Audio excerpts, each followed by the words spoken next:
A judge rules on how the 5 Brooklyn Day mass shooting suspects will be tried. We're live from the courthouse with a breakdown on how the case will move forward. City council members fighting for more transparency in the Safe Streets program. The answers they're demanding for you. Other cities taking a strong stance against violent crime. National Guard troops deployed in New York City. We asked the mayor if we could see similar tactics here in Baltimore. Live from WBFF in Baltimore, this is Fox 45 News at 4.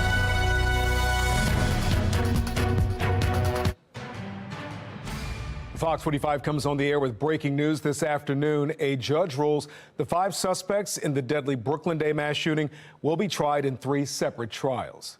Thank you for joining us. I'm Kai Jackson. And I'm Mary Bubalo. All of the accused, including 3 juveniles, are being charged as adults. Fox 45's Alexa Ashwell has been following the hearing today in court and joins us live now with details surrounding the judge's decision. Alexa? Yes, the judge both granted and denied the state's motion for joinder, ruling the 5 defendants will be tried in 3 separate trials. I'm going to let this pass 1 second so you can hear me. 5 defendants, 3 trials. 18-year-old Tristan Jackson and 19-year-old Aaron Brown, the 2 adults out of the 5 defendants. They will be tried together. Jackson, who was wearing an ankle monitor at the time of the Brooklyn Day mass shooting, both facing multiple counts of attempted first-degree murder and conspiracy to commit murder. Now, we're not going to name the other 3 defendants because they are juveniles, but the 16-year-old represented by John Cox and the 15-year-old represented by Warren Brown are the second set of defendants who will be tried together. Both are also facing numerous charges, including first-degree attempted murder. The 5th defendant, 17-year-old, and the first arrest made in the Brooklyn Day mass shooting after this Instagram video surfaced. He will be tried by himself on handgun violations and a riot charge. The judge's decision was made after hearing arguments from the state and each defendant's attorney. Some heavily argued the charges, disputing and questioning the evidence, and even placing blame on the Baltimore Police Department. One attorney told the judge BPD failed that day. They didn't do what they were supposed to do, and argued a riot charge would need to come with intent. We spoke with 2 attorneys as they were leaving the courthouse today. Both felt the judge got it right, but still questioning the charges, including the riot counts. I mean, pretty much we knew that that would happen. The state did not have the evidence to support joinder, and the judge saw correctly and made the right decision. They throw that in there to get something if they can't convince 12 people, since you don't have any named victims, since, you know, the evidence is kind of sketchy. You know, were these people acting in self-defense, any of these defendants? I mean, were they shooting at each other? So it can get real messy to the point where it's difficult for a jury to come up with a verdict. So, Kai, Mary, the judge who ruled on this motion will also be the judge for the trials in terms of when and those logistics. We're told a Zoom meeting will be held at some point in time tomorrow. We're going to look into that and get those details. At 5, I'll have a closer look at the evidence that was discussed here in court today. For now, reporting live in downtown Baltimore, Alexa Ashwell, Fox 45 News. All right, Alexa, thank you. We'll see you back at 5 o'clock. Meantime, Fox 45 News is pushing for transparency surrounding the mayor's Office of Neighborhood Safety and Engagement. About an hour from now, the Baltimore City Council will hold a hearing into the Safe Streets program. Fox 45's Mackenzie Frost joins us live from City Hall with what we can expect. Mackenzie?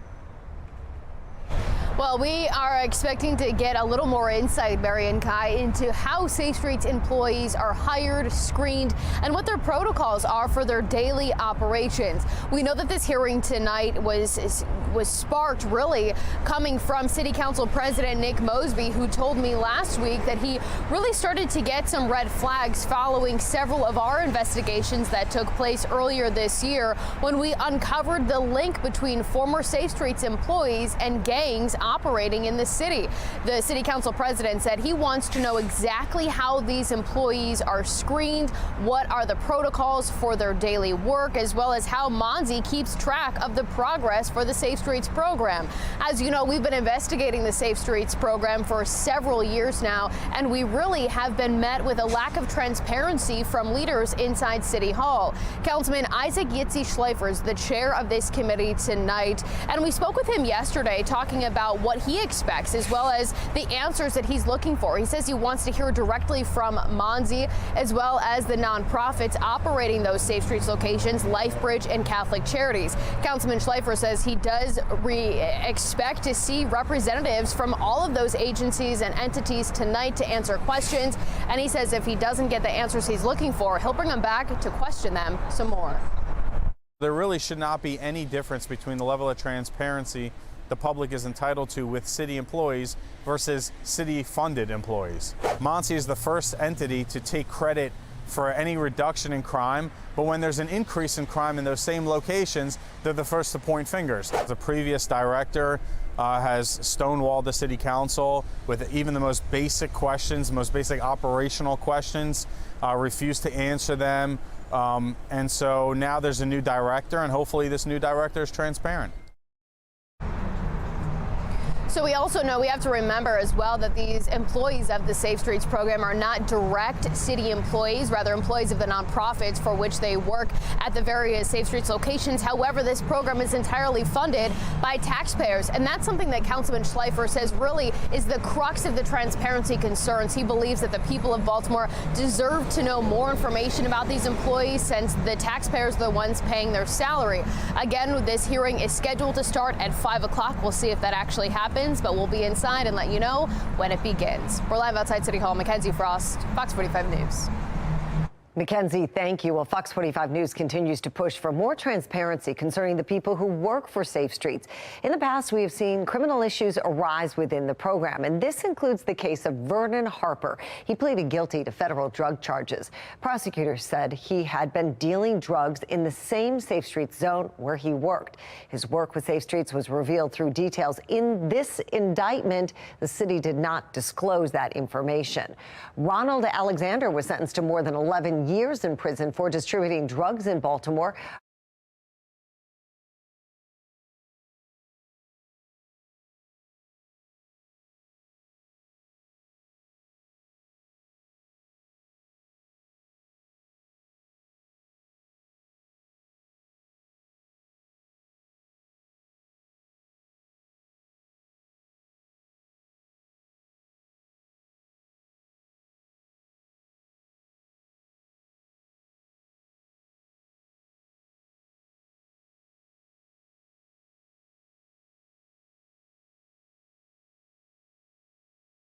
String of violence in New York, Governor Kathy Hochul is taking a strong stance, deploying hundreds of National Guard troops and more police to crack down on crime in that city.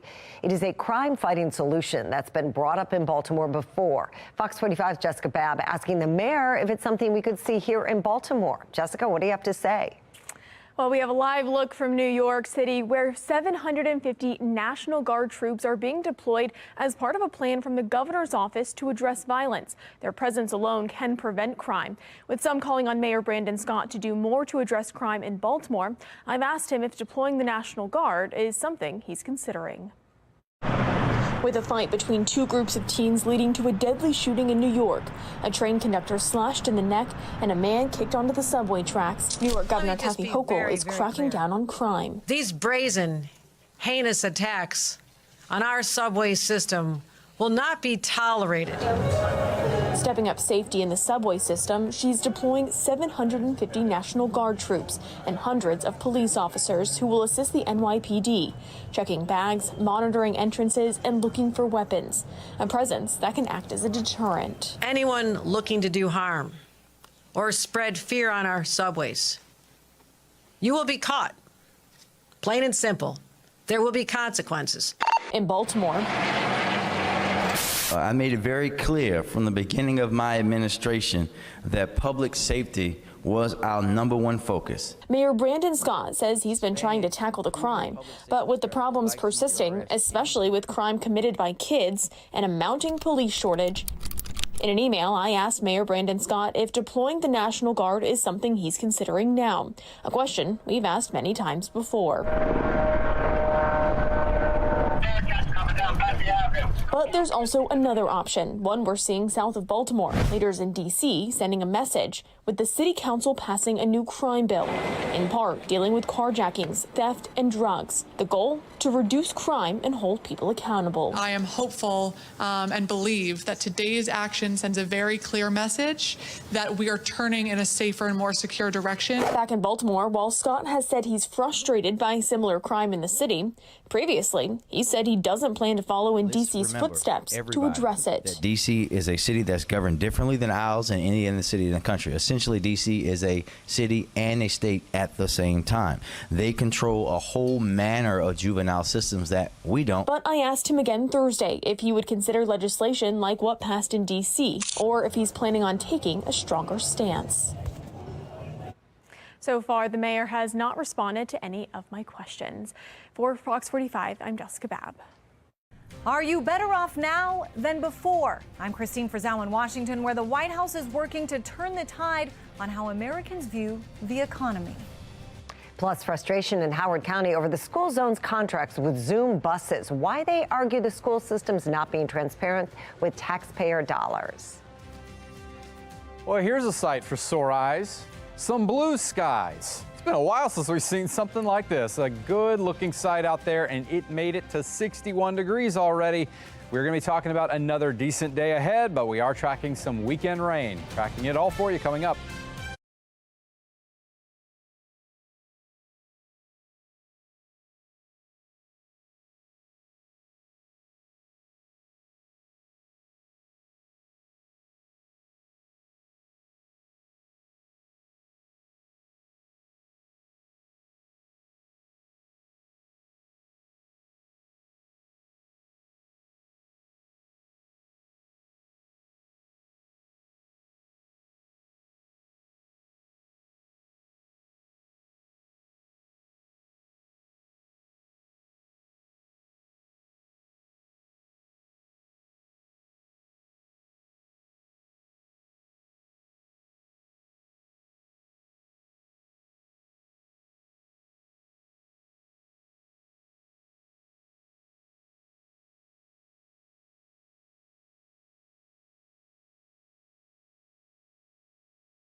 Fox 45 News, winner of 16 2022 Regional Emmy Awards, more than all other Baltimore news stations combined.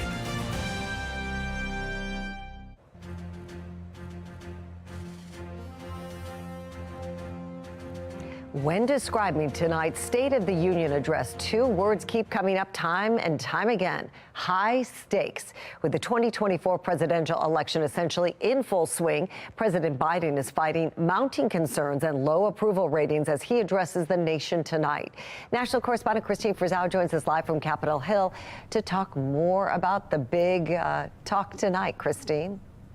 Hey there, Mary. Yeah, we're hearing the name of the game for President Joe Biden tonight is contrast. Now, when critics have brought up Biden's age, he's talked about the age of his ideas, how his opponent wants to take the country back 50 years, including on issues like climate change and reproductive rights. He's expected to address the major concerns about security at the southern border by reminding the country he's ready to get tough and crack down, but it was Republicans who refused to pass bipartisan legislation on the matter. On the economy, the White House is hinting he'll portray an economy that helps to grow the middle class, while his opponent, Donald Trump, cares only about the wealthiest Americans. Mary? And Christine, of course, all of these are issues that Americans care deeply about, yet poll after poll showing Donald Trump winning in a head-to-head matchup. Yeah, this is already proving to be a huge struggle. Prices at the grocery store are in general still far higher than they were during the Trump presidency, and Biden has really struggled to convince Americans he's safely landed the economic plane. And of course, the huge issue really weighing down the Biden campaign is the border. It's now top of mind for the majority of Americans who believe Trump is the stronger candidate to repair the problem. All right, Christine Frizzell reporting from D.C. for us tonight. Thank you. And that brings us to our national question of the day. What is your view of the State of the Union? Are you better off than you were 4 years ago? To make your voice heard, head to foxbaltimore.com, click on the Pulse tab. Happy Thursday. I can say that a lot easier now that we've had a little bit of sunshine and temperatures in the 60s. This is something we've needed pretty badly this week, and it's looking just great outside. Feeling even better when we have a little bit of sunshine when it's in the 60s. So we're getting mostly sunshine out there, but we will have the clouds lingering a bit throughout their evening, but it's going to be a little bit more broken. Tonight, I think we'll continue to see just some scattered clouds out here. We're going to drop into the 40s once again, so it's going to be a bit chilly, but we will not get to the 40s until closer to around 10, 11 o'clock tonight. So fairly comfortable for your evening. Now, we are tracking your next system. That's right. We're going to get another day of dry weather and likely a little bit of sunshine. That is tomorrow, but this is going to be our next weather maker as we head into the weekend. It's going to dive down out of Texas, scooping up some Gulf moisture and throwing it all across the southeast and eastern United States, and then blast through here very quickly as we move into Saturday. And then it's out by Sunday, bringing in some cooler and windy conditions. So this is going to be one of the stronger of the systems that we've had, so expect things to get a little dicey when it comes to the wind. It likely is going to get gusty as we move into late Saturday, Sunday, and even lingering into Monday, followed by a cool down. Luckily, it's not going to last long, but let's take you through it. Future scan at 7 a.m. Going through tomorrow, no problems. We've got sunshine. It's chilly to start. We should still reach the mid to perhaps upper 50s, but unfortunately, just as we're reaching the peak of our warming, which is right in the afternoon, we're starting to get the clouds to thicken up a little bit. That is just ahead of our storm system, which is going to bring rain as early as overnight Friday night, likely not until after midnight. So Friday evening plans, even if you're one of those late night people, you can enjoy it until about 11 to midnight. We'll start to see some scattered showers developing by Saturday morning. It's likely going to be a little bit messy here.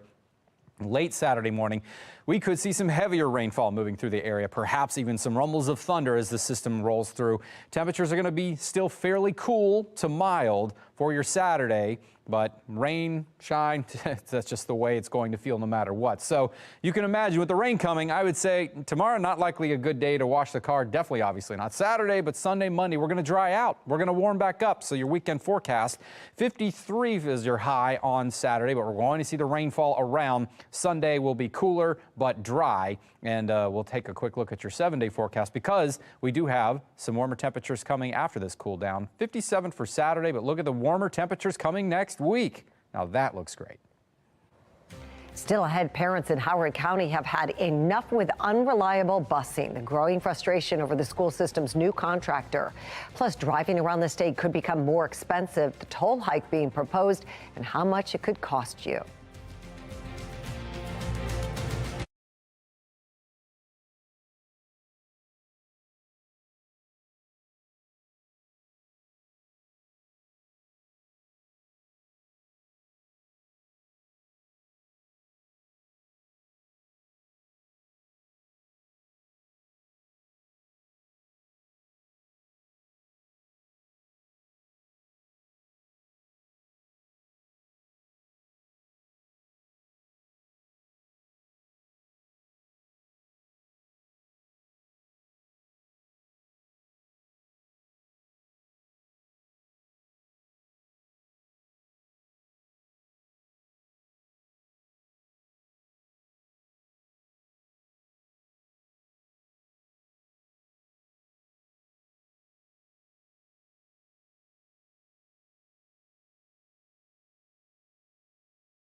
Happening now in Ellicott City, Howard County's Board of Education meeting again in its efforts to pass a budget for next school year.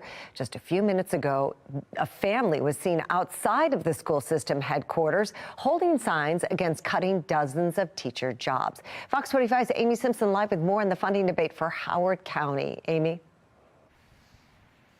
Yeah, so Mary, this talk about potentially reducing teacher positions has some people pretty fired up. One parent telling me that she fears those jobs may be cut due to the rising cost of student school buses.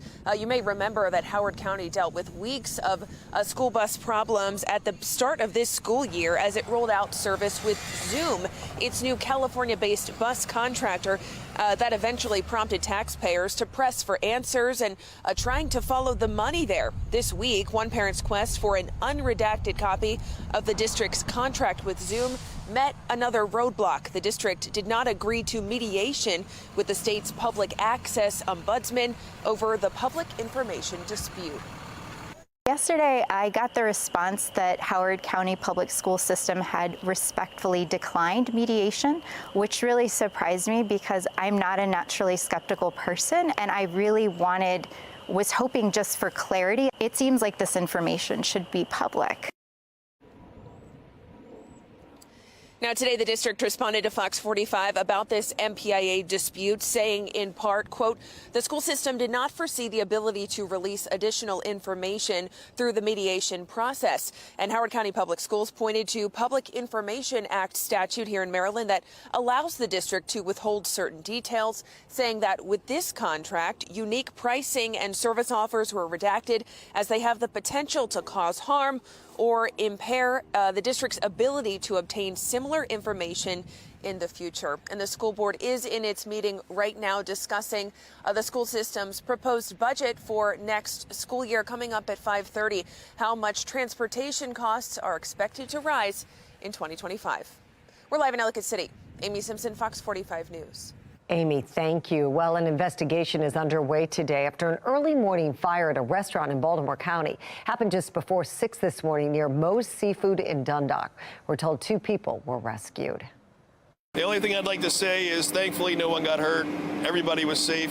It's always a bad day when somebody loses anything, but thankfully we didn't lose any life or anybody got injured today, so that's the most beneficial. Absolutely. Well, the road was temporarily blocked, but it is now back open.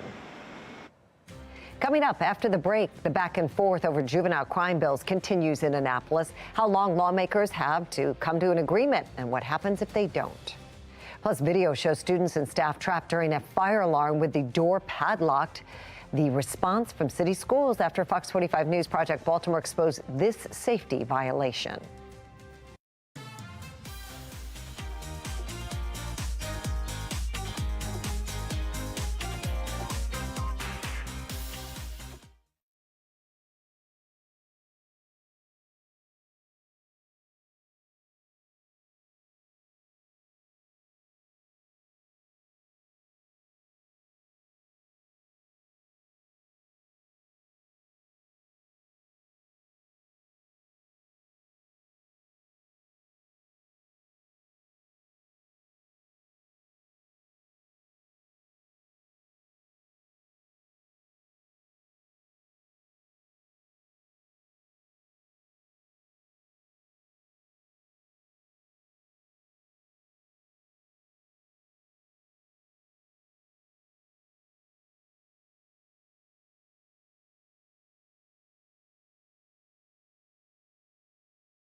The Maryland legislative session continues in Annapolis with top issues ranging from juvenile crime to education and taxes. Lawmakers are considering raising tolls across the state to make up for a multi-billion-dollar shortfall in the state's transportation budget. And we're waiting to see what the final version of Maryland's new juvenile crime legislation looks like after the House and Senate each passed their own versions.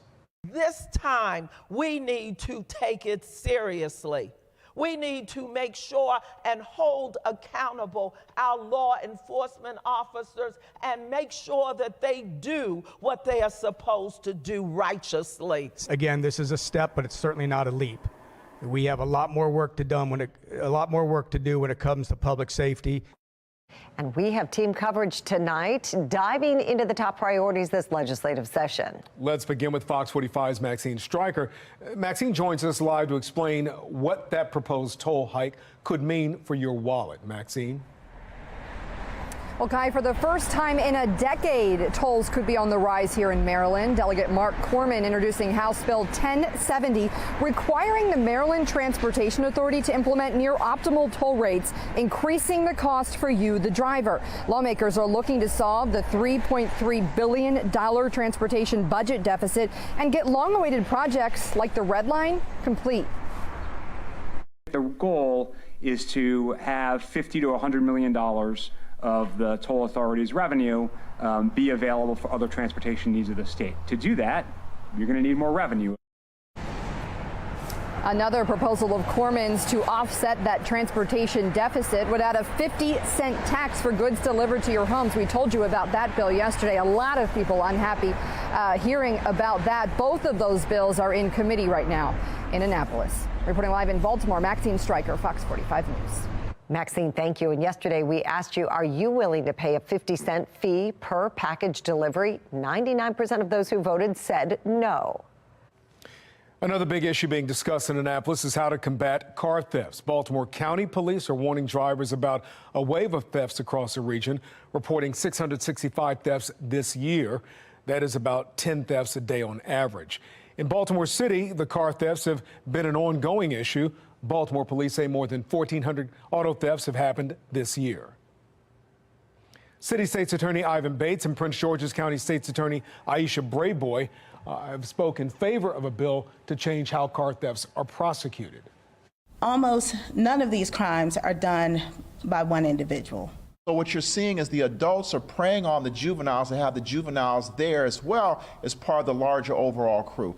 Those individuals that are running around carjacking in groups 3, 4, 5 cars a night, and they ride around carjacking citizens, taking the cars then down to a chop shop.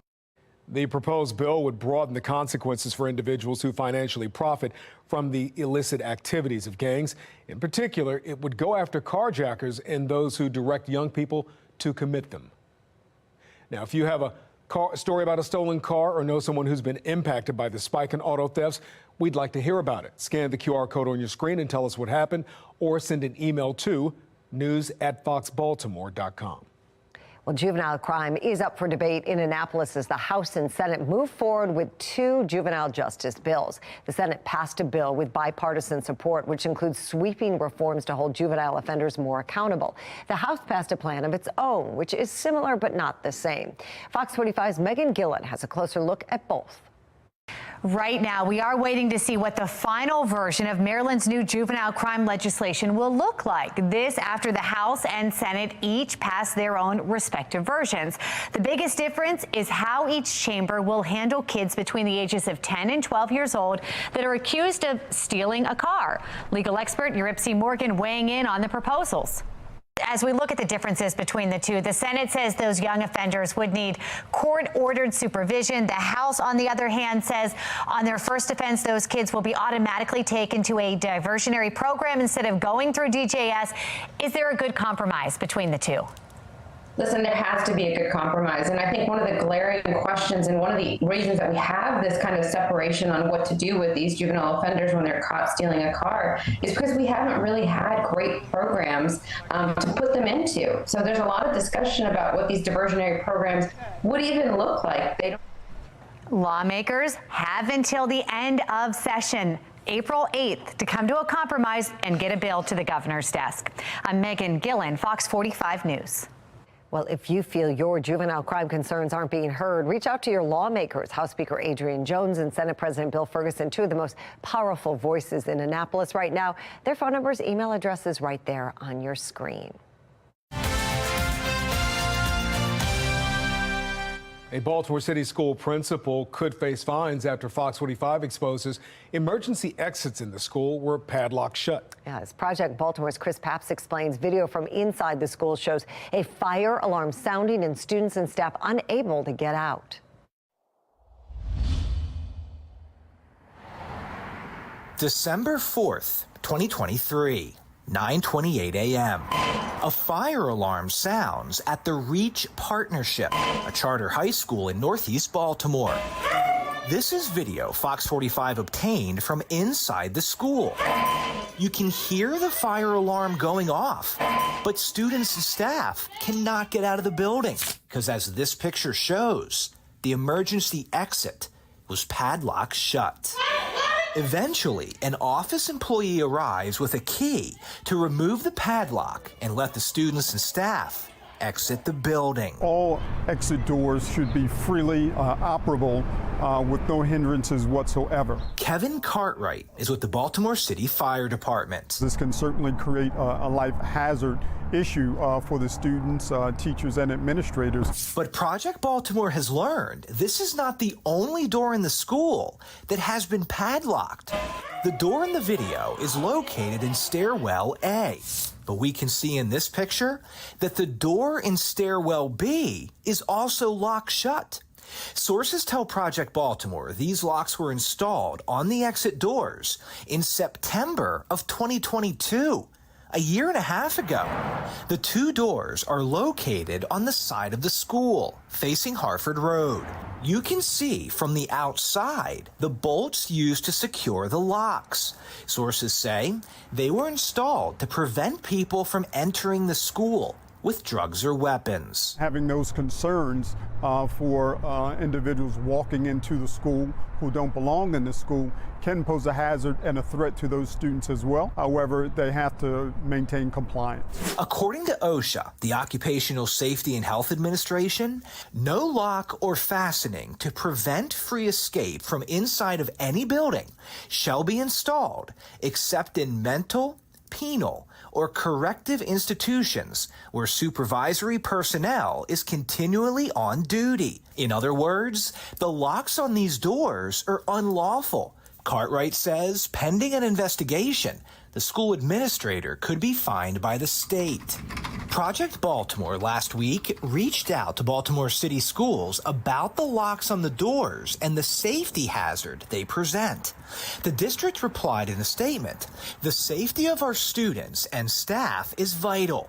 The use of padlocks on doors is a safety violation, and the units at Reach have been removed." Baltimore City Schools confirm a teacher has been suspended. But padlocked exits are not the only problem at Reach. It's a case you saw first on Fox. Last month, Fox 45 reported that a math teacher at the school, Mustafa Pitts, was arrested and faces several charges, including second-degree rape, sex abuse of a minor, and assault. The alleged victim in the case is not a student, but a source at the school tells Project Baltimore that last year school officials did receive complaints that Pitts made inappropriate comments to students. City Schools has not confirmed the allegation of the inappropriate comments, but said in a statement that immediately after Pitts' arrest, he was placed on administrative leave from his position at the Reach Partnership School. But as all this was happening, as doors in the school were being unlawfully padlocked and a teacher was arrested and charged with rape, the principal of the school was being honored. Last week, Reach's principal, James Gresham, was named a finalist for the Heart of the School Award, which honors Baltimore City's Principal of the Year.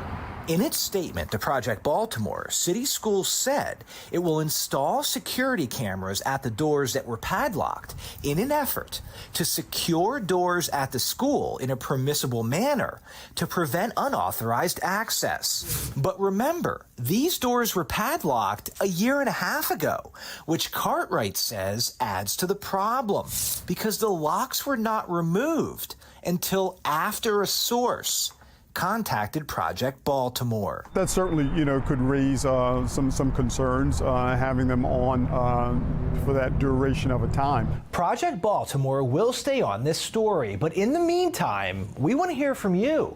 Are you a parent at Reach or any other school where you feel there's a safety concern? Call our hotline, send me an email, find us on social media, or head to foxbaltimore.com to follow our progress. I'm Chris Pabst, and this is Project Baltimore. A new lifeline for civilians in Gaza, the growing push to get more aid into the territory. I'm Janae Bowens in Washington with a look at the thousands who casted their ballots for the uncommitted or no preference option instead of President Biden. All right, heading into next week, we are going to start cooler than average, but it is not going to last a very long time. We're going right back into warmer than average temperatures, some numbers that could mean real spring weather. Yep, we're going to have a look at that in just a bit.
Thousands of people cast their ballots for the uncommitted or no preference option in Democratic primaries.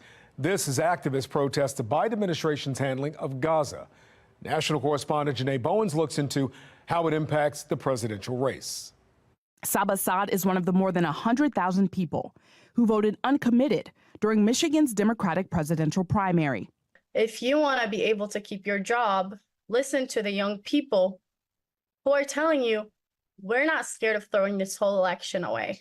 She says she's showing the Biden administration how they have failed the people in Gaza. Stop the 24/7 bombing of innocent civilians and the hostages that are residing in Gaza, too. Thousands of others voted like Saba, too. In Minnesota, 18% of voters chose uncommitted over the president, and more than 12% in North Carolina chose no preference. Uncommitted voters may have been voting against Biden or for uncommitted because they think he's too old, or there's something else they don't like about him. Government professor Dr. Stephen Medvick of Franklin and Marshall College says former President Barack Obama ran into this issue too, but he thinks Gaza is something that President Biden has to pay attention to. I don't think they'll do much of is tailor policies just to make sure they satisfy a certain part of the base. They'll make the policy based on what they think is the best policy for the country, and then have to make the argument to the voters for why it's the best policy. But voters like Saba are not sold on what she calls the Biden campaign's lesser of two evils message, and she wants to see different Gaza policies. I'm going to be watching what they do first because they have to earn my vote. Saba says she would never vote for former President Donald Trump. Meanwhile, Trump has his work cut out for him, too, getting back those Republican and independent voters who are backing Nikki Haley. Biden and Trump have less than 250 days to make their cases. In Washington, I'm Janae Bowens. The U.S. military will help establish a temporary port on the Gaza coast to increase the flow of humanitarian aid into the starving enclave. President Biden will announce the efforts in his State of the Union address tonight. According to the Associated Press, the operation will not require American troops on the ground, but it's unclear how a pier will be built. But it is meant to allow more shipments of food, medicine, and other essentials. A source says the U.S. military can do things from offshore. Prosecutors claim the father of a Michigan school shooter, Ethan Crumbley, could have prevented the tragedy and should be held responsible.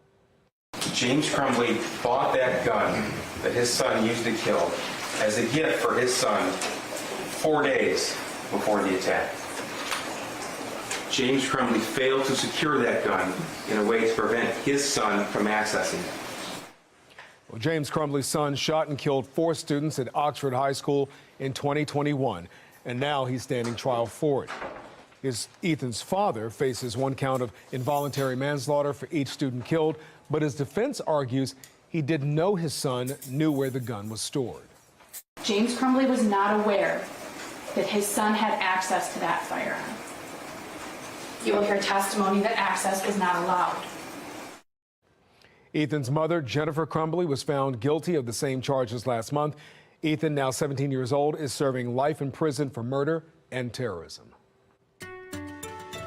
All right, at least we had the sunshine for a brief time. It's back to some clouds here looking from this view, which is our Inner Harbor view looking off to the east. And so far, it is nice. We had just enough sunshine to at least get us into the 60s in most places. So at 61 degrees, we do have a breezy day today, though. Northwest wind right now at 15. It is occasionally gusting to around 20 to 25 miles per hour. But, you know, with some temperatures up there, it's still feeling pretty good, all things considered. So we're going to dip down from the 60s to the 50s as we tick past 6 o'clock. We're nice and dry, but we're mostly clear. We're going to continue to drop into the 40s by around midnight. But here's what we're talking about in your weather headlines. We've got a break from the rain, but we have more of that on the way as we head into the weekend with some springtime temperatures, and we're going to continue to be watching this over the next several days here. So all we have to do is get ahead, and we'll get there. But until then, you know, we have this thing to worry about. Unfortunately, we're going to be talking about scattered showers and even some thunderstorms with this storm system as it develops out of Texas. And it is going to race its way towards us as we head into the weekend, unfortunately arriving just in time for your Saturday plans to get rained out. I'm sorry to say, but it is not going to last all weekend. Now, it's going to be pretty rainy. It will start to get even windier, and we'll also look at some colder air coming in on the back side of this, creating snow showers to the north up across parts of Pennsylvania and New York. We should be out of the way of that, and I wouldn't expect much of anything like that, but it will definitely feel colder. So again, hour by hour, talking 7 a.m. onward from Friday, we're not going to see a whole lot until we get in the overnight hours. Just some clouds thickening up for your afternoon. But overnight, Friday night is when the rain will really make its entrance. And by Saturday morning, we're waking up to rain likely, and it could be heavy, even some rumbles of thunder as we head into the Saturday afternoon and evening. So don't be surprised to hear a little bit of that or see a flash of lightning. So your weekend, again, is not a total washout.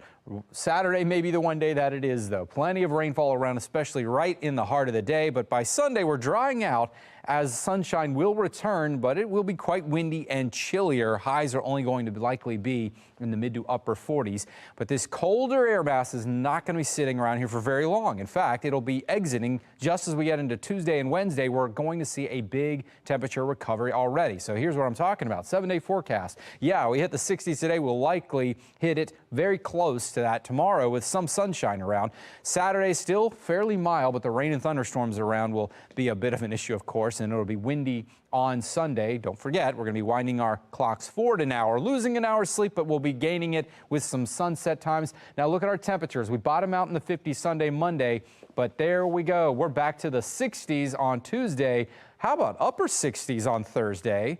And I put that little icon there because Kai Jackson probably knows what I might be doing on Thursday, because that is looking wonderful. Yeah, I'll be standing next to the grill with my plate, sir. Coming up next on Fox 45 at 5 o'clock, the president is set to address America on national security, the economy, the border, and more.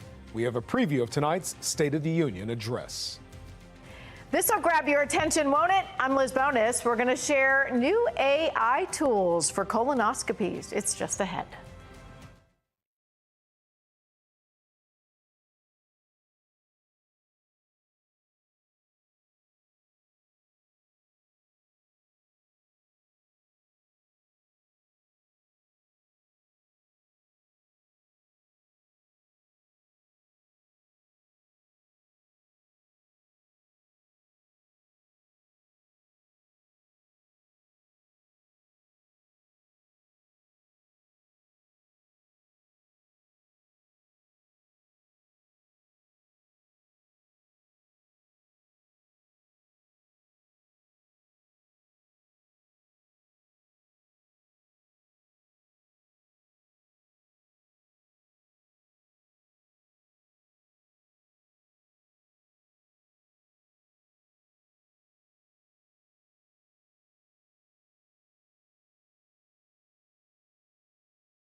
March is Colon Cancer Awareness Month, and new technology is making it easier for doctors to help prevent colon cancer.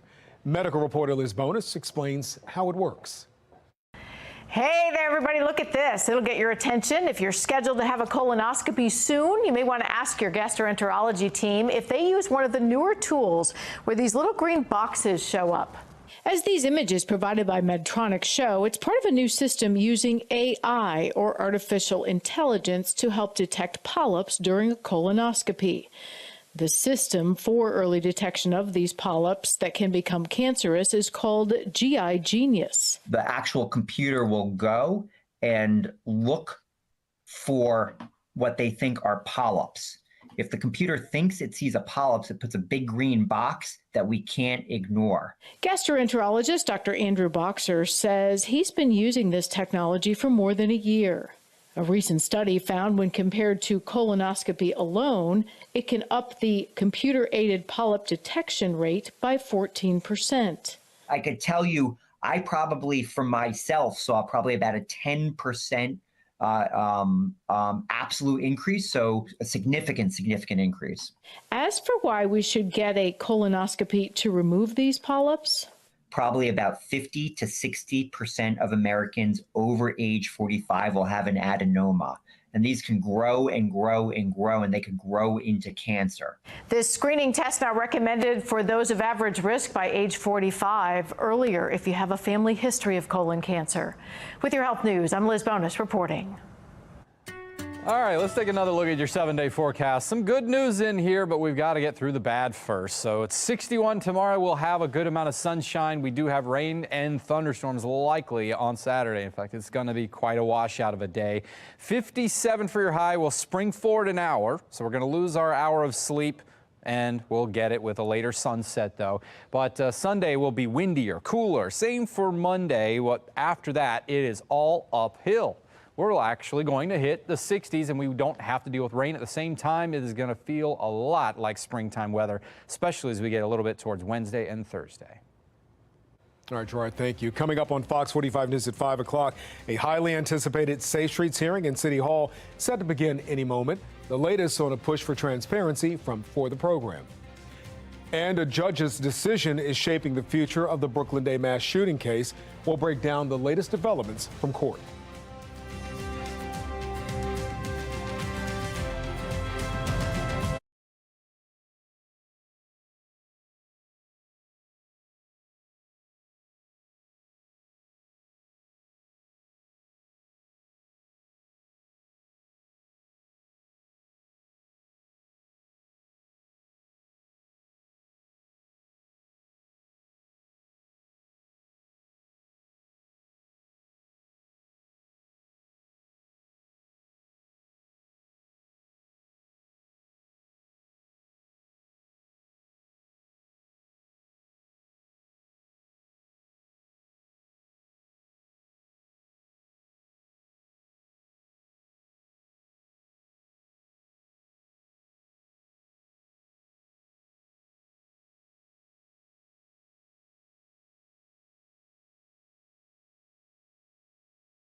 A key hearing on Safe Streets is starting any minute now. The push for the program to be more transparent in its hiring practices. A judge rules the 5 suspects in the deadly Brooklyn Day mass shooting will have their day in court, but in 3 separate trials. We look ahead to what comes next in the case. Is the National Guard the answer to Baltimore's crime crisis? Fox 45 News asking local leaders if Baltimore needs the intervention as other cities call in help. Live from WBFF in Baltimore, this is Fox 45 News at 5. We've been asking questions from Monsi for years, basic questions. If we don't get answers, we're going to continue to ask them until we get them. Live look inside City Hall at this hour, where the City Council will hold an oversight hearing tonight surrounding the Mayor's Office of Neighborhood Safety and Engagement's Safe Streets program. Right now, council members, and I believe that's Councilmember James Torrance, are discussing whether or not to add more bike lanes to the city. Fox 45's Jeff Abel will have a full report on this hearing coming up at 10 o'clock. After council members wrap up this discussion on bike lanes, the Safe Streets hearing will begin. Good evening, everybody. I'm Mary Bubala. And I'm Guy Jackson. Fox 45's Mackenzie Frost has been investigating the Safe Streets program for years, and she joins us live from City Hall with what we can expect from tonight's oversight hearing. Mackenzie? Yeah, Kai and Mary, there is a lot of anticipation here ahead of this hearing, which could get underway as soon as this bike lane hearing wraps up. It's unclear exactly when that will take place. However, we spoke with Chairman Isaac Yitzi Schleifer yesterday about this hearing, and he says that he wants to know some answers to questions that you and our viewers know we've been asking the Mayor's Office of Neighborhood Safety and Engagement, or MONSE, for years about safe streets. The councilman says he wants to know more about the hiring practices. That includes the screening process, training for new employees, onboarding, as well as what their day-to-day operations look like in terms of their workflow when they are out in the community doing what they're supposed to be doing in terms of preventing gun violence. Now, the councilman says that if he does not hear the answers that he's looking for from MONSE leaders, he'll bring them back. We expect to hear from the director, Stephanie Mavronis, as well as leadership from LifeBridge and Catholic Charities. Those are the two nonprofits that operate the 10 different Safe Streets locations across the city.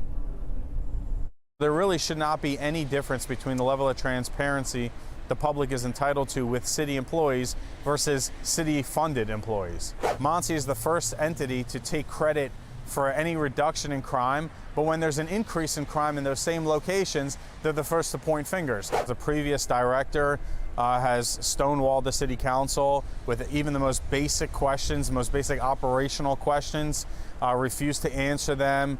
And so now there's a new director, and hopefully this new director is transparent. And we have to remember that these Safe Streets workers are not direct city employees, and that's where a lot of the lack of transparency seems to be centered around. When we ask the mayor as well as MONSE about information regarding the Safe Streets employees, they often say that they're not at liberty to discuss because they're not city employees. They are employees of the nonprofits. But also we have to remember that this program is fully funded by taxpayers, and that's something that Councilman Schleifer says that he really wants to get to the bottom of, because he believes that if the taxpayers are footing the bill for this program and paying these employees salaries, taxpayers also deserve more information about who they are and what their day-to-day job looks like. The councilman says he plans to ask questions about the mediation process, what that looks like, how the program tracks those mediations. We are anticipating a perhaps lengthy debate and discussion tonight, but we'll bring you everything we learn as soon as it begins. We're live inside City Hall. Mackenzie Frost, Fox 45 News. Mackenzie, thank you. Well, Fox 45 News continues to push for more transparency concerning the people who work for Safe Streets. In the past, we have seen criminal issues arise within the program. This includes the case of Vernon Harper. He pleaded guilty to federal drug charges. Prosecutors said he had been dealing drugs in the Safe Streets zone where he worked. His work with Safe Streets was revealed through details in the indictment. The city did not disclose that information to us. And Ronald Alexander was sentenced to more than 11 years in prison for distributing drugs in Baltimore. Prosecutors say he used his position in the program to try to stop investigators from tracking him. Authorities say Gardnell Carter pled guilty last May to charges stemming from a fatal crash in 2020. Fox 45 News obtained an email from then MONSE Director Shante Jackson writing Carter would be released following the assistance and support of Mayor Scott Monzi. The mayor's office later told us that email was referring to emotional support. And Ronald Brady Jr. was accused of killing Damon Scroggins in September of 2019. That case went to trial in 2022, but ended in a hung jury. Brady was acquitted last year. The victim's family is highly critical of the Safe Streets program. Oh, yes. Yes. My belief is that our city government is financing a criminal enterprise. I believe that within my heart. There are people with ill will involved. There are people who are operating under the disguise that they are trying to reform in some way. And I'm so sorry to the people who are involved with good intentions, because you're involved with a program that has no intention on doing what it says that it's trying to do. When Safe Streets workers complete a mediation, Mayor Scott has said there are forms the program uses to track those interactions. Fox 45 News has asked to see a blank version of those forms, but the city won't hand them over. The mayor told Fox 45 News over the summer those documents are privileged. The public can view police reports, but not mediation logs from Safe Streets workers. The mayor said the public should trust Safe Streets workers are doing their jobs. Can the public see a blank form? I think the public should trust and know, just like they trust our police officers, that these lifesavers are out there doing their work. At the time, Fox 45 News sent questions to the mayor's office asking what information is privileged about the document used to record and track mediations, and what is the public supposed to base their trust on. We have not heard back. Well, the Safe Streets program has received tens of millions of dollars in taxpayer money, but the program only operates in a fraction of the city. Take a look. This is a map we see right here of the 10 catchment zones. Each Safe Street location is responsible for one of these territories that you see here. In total, they really only cover roughly 2.5 square miles, and according to the 2020 census, that is really less than 3% of the city. Today, Mayor Scott touted the success of the Penn North Safe Streets site, saying there have been no homicides in that catchment zone for 478 days, but that's not true for other communities across the street. This is the police department's crime map for the past 365 days. The Penn North zone is circled in red, just a block away from the border on North Fulton Avenue. You can see multiple people have been killed. And just south of Penn North, there have been several homicides in the Sandtown-Winchester Safe Street zone. The Safe Streets program was originally founded by former mayor and current mayoral candidate Sheila Dixon. She joined us live today on Fox 45 Morning News to talk about what she would change if she wins the upcoming mayoral election. I would do an extensive audit of Safe Streets and the whole entire program. I'm the kind of person where I'm hands-on, so I would go and visit every Safe Streets. I would look at the role of Muncie, the role of LifeBridge, the role of Catholic Charities to figure out what pieces are working, what pieces are not, do an extensive audit, talk to the individuals who are part of those programs to see if those are the best fit for Safe Streets. That brings us to our question of the day. Should funding be pulled from Safe Streets because of a lack of transparency? So far, 51% of those who voted say yes. You can make your voice heard by heading to foxbaltimore.com/vote. Fox 45 News has been investigating the Safe Streets program for years. You can find all of our reporting and follow along with tonight's hearing on our website, foxbaltimore.com. Well, tonight, a judge rules the 5 suspects in the deadly Brooklyn Day mass shooting will be tried in 3 separate trials. This comes as questions are raised over whether Baltimore should join other cities in bringing the National Guard here to help in the city's crime fight. We have live team coverage tonight, starting with Fox 45's Alexa Ashwell. She was in court today for that Brooklyn Day hearing. Joins us live now with details surrounding the judge's decision. Alexa. Yes, Kai Mary, this judge both granted and denied the state's motion for joinder, ultimately ruling the 5 defendants will be tried in 3 separate cases. 18-year-old Tristan Jackson and 19-year-old Aaron Brown, the 2 adults out of the 5 defendants, will be tried together. Jackson, who was wearing an ankle monitor at the time of the Brooklyn Day mass shooting, both facing multiple counts of attempted first-degree murder and conspiracy to commit murder. We're not going to name the other 3 defendants because they are juveniles, but the 16-year-old represented by John Cox and the 15-year-old represented by Warren Brown are the second set of defendants who will be tried together. Both are also facing numerous charges, including first-degree attempted murder.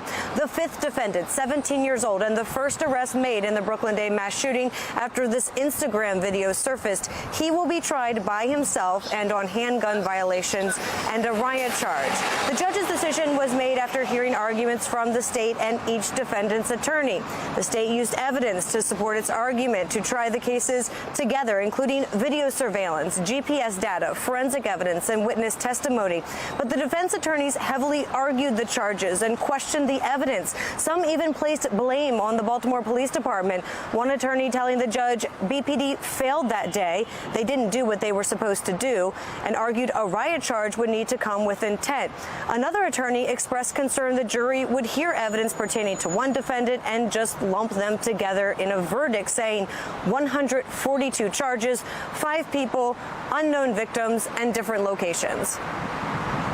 One of the strategies I pursue is not only defending my client, but prosecuting the state's efforts, their case. They've got to present the quantity and quality of evidence that will convince a jury beyond reasonable doubt. And on a charge such as these, very, very serious charges, I like to remind the jury that they should, you know, their preparation, their investigation should be on par with the seriousness of the offense. And so I'll prosecute their case. They didn't do this, they should have done that, so that the jury is looking at the prosecutor with some askance. The state did not have the evidence to support joinder, and the judge saw correctly and made the right decision.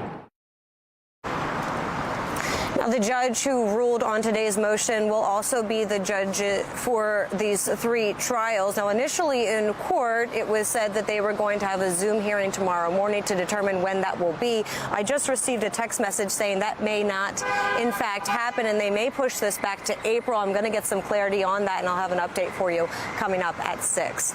For now, reporting live in downtown Baltimore, Alexa Ashwell, Fox 45 News. Thank you, Alexa. Fox 45 will continue to follow the latest surrounding all 3 trials. For our coverage, including previous reporting on the Brooklyn Day mass shooting, go to our website, foxbaltimore.com. Well, after a string of violence in New York City, Governor Kathy Hochul is taking a strong stance, deploying hundreds of National Guard troops and more police to crack down on crime there. It's a crime-fighting solution that's been brought up in Baltimore before. Fox 45's Jessica Babb is asking whether the mayor and, of course, the governor, who has the authority to do that, could call out the National Guard. Jessica? Well, a live look from New York City, where 750 National Guard troops are being deployed as part of a plan from the governor's office to address violence. Their presence alone can prevent crime. Governors can call the National Guard, but with some wanting Baltimore Mayor Brandon Scott to do more to address crime, I've asked if it's something he might want here. With a fight between 2 groups of teens leading to a deadly shooting in New York, a train conductor slashed in the neck and a man kicked onto the subway tracks, New York Governor Kathy Hochul is cracking down on crime. These brazen, heinous attacks on our subway system will not be tolerated. Stepping up safety in the subway system, she's deploying 750 National Guard troops and hundreds of police officers who will assist the NYPD, checking bags, monitoring entrances, and looking for weapons, a presence that can act as a deterrent. Anyone looking to do harm or spread fear on our subways, you will be caught. Plain and simple. There will be consequences. In Baltimore, I made it very clear from the beginning of my administration that public safety was our #1 focus. Mayor Brandon Scott says he's been trying to tackle the crime, but with the problems persisting, especially with crime committed by kids and a mounting police shortage.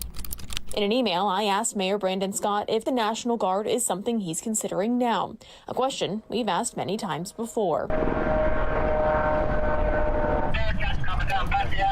But there's also another option, one we're seeing south of Baltimore. Leaders in D.C. sending a message, with the city council passing a new crime bill, in part dealing with carjackings, theft, and drugs. The goal? To reduce crime and hold people accountable. I am hopeful and believe that today's action sends a very clear message that we are turning in a safer and more secure direction. Back in Baltimore, while Scott has said he's frustrated by similar crime in the city, previously he said he doesn't plan to follow in D.C.'s footsteps to address it. D.C. is a city that's governed differently than ours and any other city in the country. Essentially, D.C. is a city and a state at the same time. They control a whole manner of juvenile systems that we don't. But I asked him again Thursday if he would consider legislation like what passed in D.C. or if he's planning on taking a stronger stance. And so far, the mayor has not responded to any of my questions. Jessica Babb, Fox 45 News. For the first time in a decade, it could cost you more to drive around Maryland. Looking into one way lawmakers are trying to fix a multi-billion-dollar budget deficit. Why is so much of Howard County's bus contract redacted? We hear from parents tonight demanding transparency on the school system's struggle with kids getting to class. Are you better off now than before? I'm Christine Frizzell in Washington, where the White House is working to turn the tide on how Americans view the economy. So nice to get a break from the rain. We will have another day of that as we head through tomorrow. So on your weather headlines, we are tracking that. There are more rain for the weekend, as well as some springtime temperatures. We're going to go over all that coming up.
Well, taking a live look at the U.S. Capitol, where in just a few hours, President Joe Biden will deliver his State of the Union address. And while recent polls have shown the border to be a top issue for many voters, the economy always is also top of mind. Christine Frizzell live on Capitol Hill with how we think he'll be talking about the economic state of our nation. Christine? Hey there, Mary. You know, the last 3 years have brought skyrocketing inflation, eye-popping gas prices, and food prices that have really put a strain on many family budgets. But many of those issues have, as of late, improved a lot. And remember when so many economists predicted a recession? Well, we've likely avoided one. And yet, more Americans seem to trust Donald Trump over Joe Biden on the economy, a reality he hopes to change. Joe Biden started his presidency in the midst of a pandemic. With a struggling economy, the unemployment rate at 6.3%. Today, the latest numbers show it at 3.7%. As the inflation rate has dropped, wages have risen, with a boom in manufacturing. But while polls show people feeling better about the economy, they also show higher ratings for Donald Trump when he was president. 65% rating it good under Trump, with just 38% now, which Democrats have linked to poor messaging. I can honestly say I've never been more optimistic about America's future. But Vermont Senator Bernie Sanders criticized the notion that if Democrats can explain all the things they've accomplished, people will come on board, adding that ignores the pain ordinary people are now experiencing. Looking ahead, the president is touting some major laws passed in the last 3 years. The Inflation Reduction Act, the CHIPS and Science Act, the Bipartisan Infrastructure Law. America's economy is growing, inflation is slowing, and Democrats' agenda is delivering. Plus, new plans to go after millionaires and big corporations who rob the economy of billions in tax dollars, new structures to make housing more affordable, and a plan to go after junk fees, currently tacked onto your stay at a resort, your food delivery, and your Taylor Swift tickets, plus a plan to bring credit card late fees down from $32 to just $8. America is at a breaking point. Speaker of the House Mike Johnson releasing this video. Sticker shock is hitting millions of Americans hard. The highest inflation rate, Mr. President, in 40 years. I got that. As Republicans blame Biden and Bidenomics for economic woes, an attempt by the White House to turn the tide. And President Biden is set to take his message on the road after tonight with a trip to Philadelphia tomorrow. Pennsylvania, of course, a swing state, and then on to Atlanta on Saturday. Mary? All right, national correspondent Christine Frizzell reporting from D.C. for us tonight. Thank you. And that brings us to our national question of the day. What's your view of the State of the Union? Are you better off than you were 4 years ago? So far, 96% of those who voted say no. To make your voice heard, head to foxbaltimore.com/vote. Click on the Pulse tab. All right, good evening. We've had a mixture of clouds and sunshine. It is nice to see any amount because we have just been having a hard time finding it through all the rain. So today, I hope you enjoyed a little bit of it. Monday was the last time we really had some decent weather, and well, luckily, we're going to cap off the work week with some decent weather. Unfortunately, it's not going to be that way for the weekend. Let's take you through it all. Here's a look at the current situation over across the Inner Harbor. Not bad looking at all. It is in the upper 50s to low 60s most everywhere. So that is a very nice feeling, and we'll have more of that as we make our way to tomorrow. But the next thing we're tracking is what is happening out in Texas.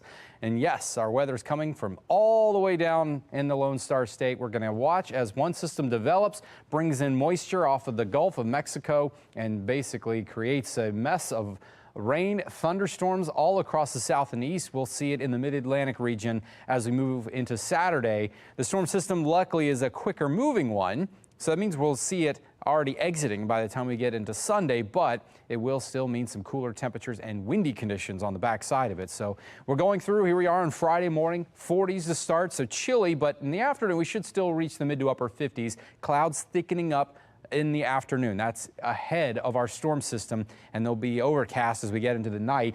Once we get, say, around midnight to 3 or 4 in the morning, we're likely going to see those scattered showers moving in, and it'll be widespread rainfall for your Saturday around midday.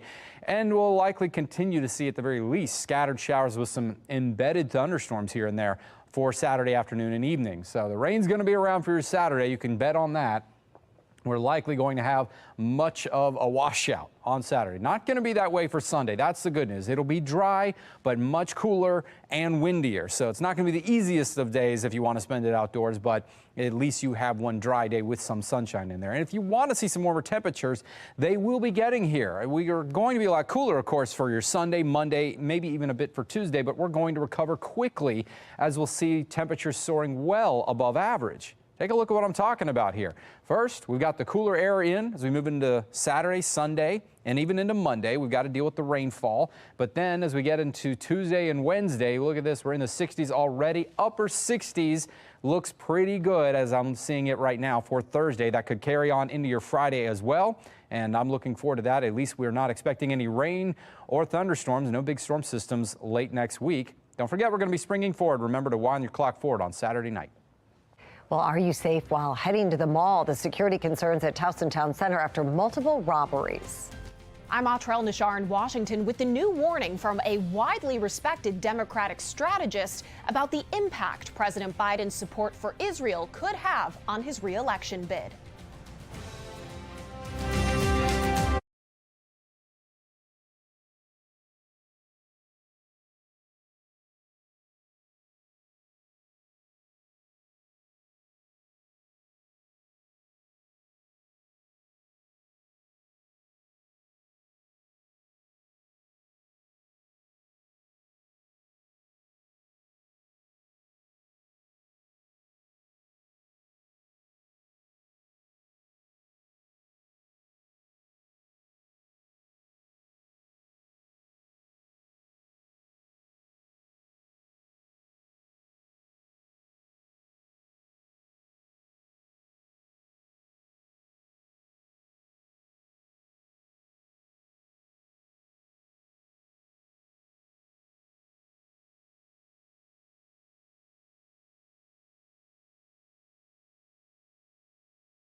In his State of the Union address, President Biden will announce military orders to establish a U.S. port in Gaza to facilitate humanitarian aid. The president is under immense pressure from some in the Democratic Party to call for a ceasefire in the Israel-Hamas war. National correspondent Atra El-Nashar reports on the concerns about this following him through the election.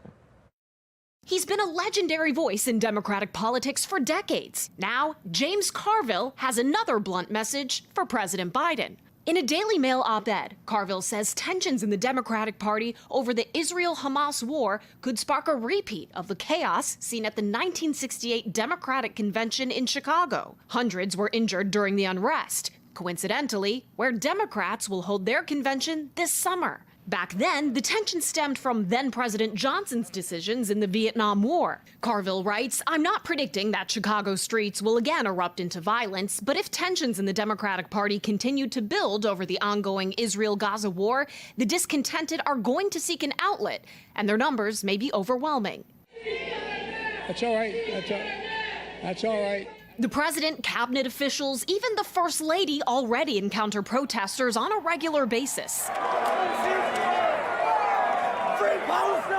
The death toll in Gaza surpassing 30,000, according to the local health ministry under the Hamas-run government, which the UN says historically provides accurate data. Lately, there are signs the Biden administration's patience with Israel is wearing thin. Given the immense scale of suffering in Gaza, there must be an immediate ceasefire. Just 2 days later, on Super Tuesday, more than 250,000 voters in the Democratic presidential primary voted either uncommitted or no preference, a likely protest vote following an effort in Michigan that turned out more than 100,000 uncommitted votes. Carville writes, "Now there's no question that the GOP faces even stiffer headwinds than Democrats in 2024, he says, because of the overturning of Roe v. Wade. But regardless, it would be incredible folly for Democrats to dismiss the size of their political problem." On Capitol Hill, I'm Atra El-Nashar reporting. Coming up, Howard County parents are demanding to know the details of the county's new bus contract, the growing frustration over service issues. Will a transportation shortfall lead to higher tolls for Marylanders? The battle in Annapolis over how to cover a $1 billion deficit.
Taking a live look from City Hall right now, where the City Council will hold an oversight hearing tonight surrounding the Safe Streets hiring practices. But right now, the council members and some residents are discussing whether or not to add more bike lanes to the city. That's Lawrence Bell, former City Council president. He's very passionate about these bike lanes and what they have done to the neighborhoods that he lives in. Well, Fox 45's Jeff Abel will have a full report on this hearing coming up at 10 tonight.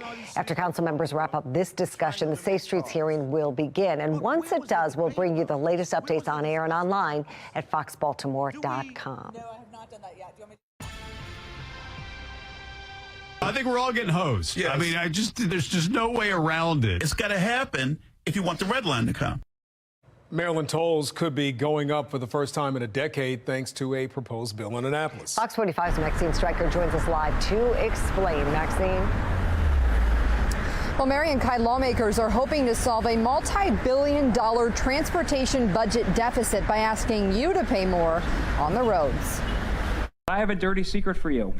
The tolls need to go up no matter what. For the first time in a decade, tolls could be on the rise. I don't like paying high tolls more than any of you, but if you actually look at our tolls compared to our peers, our tolls are low. Delegate Mark Corman introducing House Bill 1070, requiring the Maryland Transportation Authority to implement near optimal toll rates, increasing the cost for drivers. The goal is to have $50 to $100 million of the toll authority's revenue be available for other transportation needs of the state. To do that, you're going to need more revenue. On WBAL News Radio this morning, talk of the possible increases. I think we're all getting hosed. Yes. I mean, there's just no way around it. And blame placed on former Governor Larry Hogan, who cut tolls during his time in office. A loss of millions for the state. Well, what you left out of that discussion is how irresponsible former Governor Larry Hogan was in reducing those tolls that Marylanders actually didn't like when it came to paying less going through. It was just horribly irresponsible. Lawmakers are looking to solve the $3.3 billion transportation budget deficit and get long-awaited projects completed. We need to find ways to build the infrastructure that Marylanders are demanding. Infrastructure like the Red Line, set to cost the state billions. It's got to happen if you want the red line to come. Another proposal of Corman's to offset the deficit would add a 50-cent tax for goods delivered to your home. I think it's ridiculous. Something most people we spoke with aren't on board with. It feels really, really small, but it shouldn't be overlooked, the effect that can have.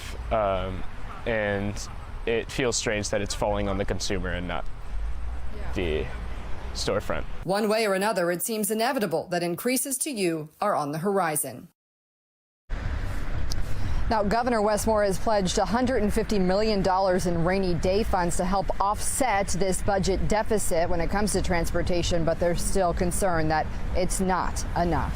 Reporting live in Baltimore, Maxine Stryker, Fox 45 News. Maxine, thank you. State lawmakers are also debating changes to the blueprint for Maryland's future, or the Kerwin Plan. A new bill calls for a 3-year pause in implementing the blueprint's mandatory pre-K. Republican delegate April Miller is the bill's lead sponsor. She says private preschools can't afford to lose a large number of children to public schools all at once. We need to put a pause on it right now to reevaluate the pre-kindergarten parameters that have been put in to see, is it feasible for the public-private partnerships? How can we make that work for Maryland? And how can we make it work for the private providers as well? There's also an accountability aspect of this new bill, which would withhold funding for certain districts if the money isn't used properly. A committee meeting ended with 0 questions, and a looming deadline means the amendments are unlikely to succeed unless Democrats hop on board. Well, Fox 45 News has done extensive reporting on the Kerwin Plan and concerns surrounding its price tag. For our complete coverage, head to foxbaltimore.com. Happening right now in Ellicott City, Howard County's Board of Education is meeting again in its efforts to pass a budget for next school year. This family was seen outside district headquarters holding signs and urging the district not to cut dozens of teacher jobs. And that's where we find Fox 45's Amy Simpson. Amy's live right now with more on the funding debate for Howard County schools. Amy? Yeah, so kind of talk of reducing or potentially reducing teacher positions has some people really fired up. One parent telling me that she fears these jobs could be cut due to the rising cost of student transportation. Advocating for student transportation is not new for Corrine Happel. I was first just advocating as a mom.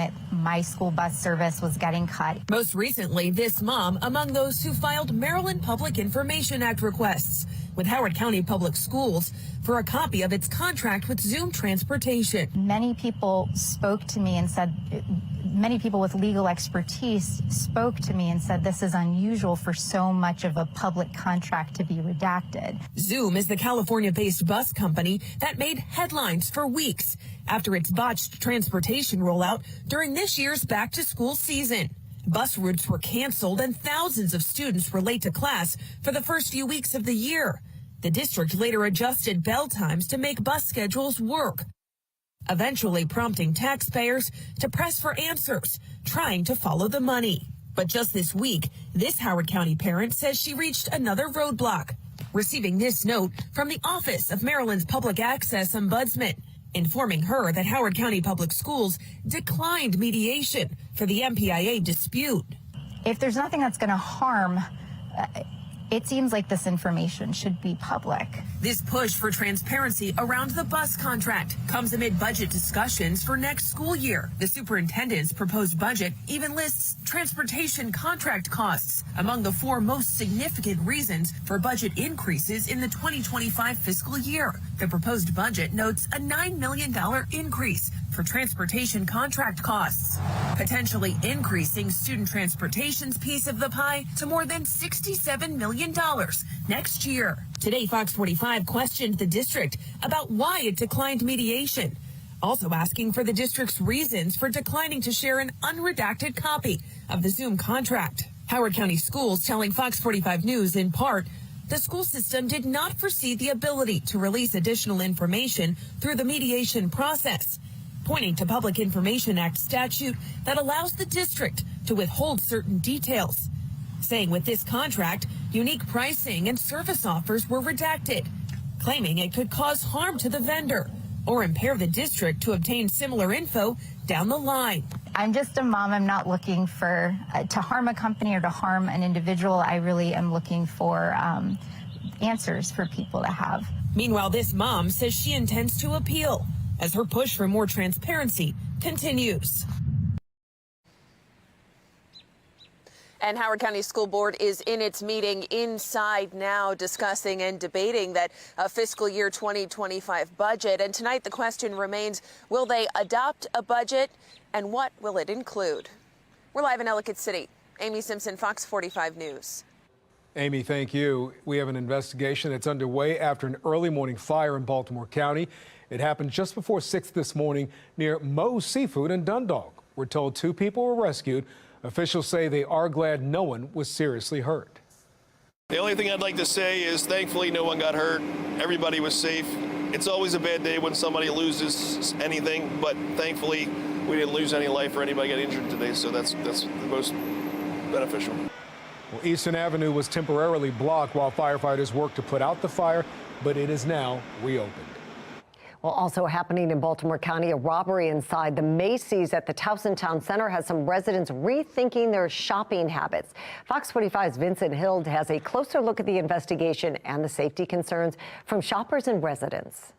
My safe place. I love Macy's. A safe space for this Towson resident turned not so safe Monday afternoon, just before 5 o'clock. The suspects walked right back out of Macy's through the same door about 2 minutes after they entered. An armed robbery involving 2 suspects inside the store. I was thinking of going there today until I heard this. My reaction is to stay away, avoid it at all costs until they can figure out what's going on. So far, no arrests have been made.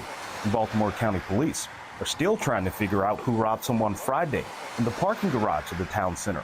Male subject forced caller to withdraw $800 and send him $500 through Apple Pay. And last month, they were last seen running southbound on Delaney Valley Road towards the circle. A group of juveniles robbed someone outside of the town center Fox 45 cameras captured their arrest. This resident was walking by just a few minutes before. It's not an easy thing to know that in my neighborhood that this kind of thing is happening when we are out and about just doing our business. A neighborhood this couple says is no longer a guarded one. It's kind of weird, but we're just looking for, like, I don't know, enclosed communities or something like that. They say they're rethinking where they live. Oh, we are moving. We are moving. We're moving. It's getting really crazy around here with all these crimes.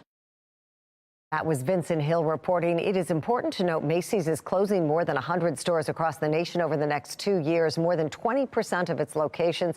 It's unclear if the Towson store is included in this group. Macy's cites underperforming sales numbers over the past several years.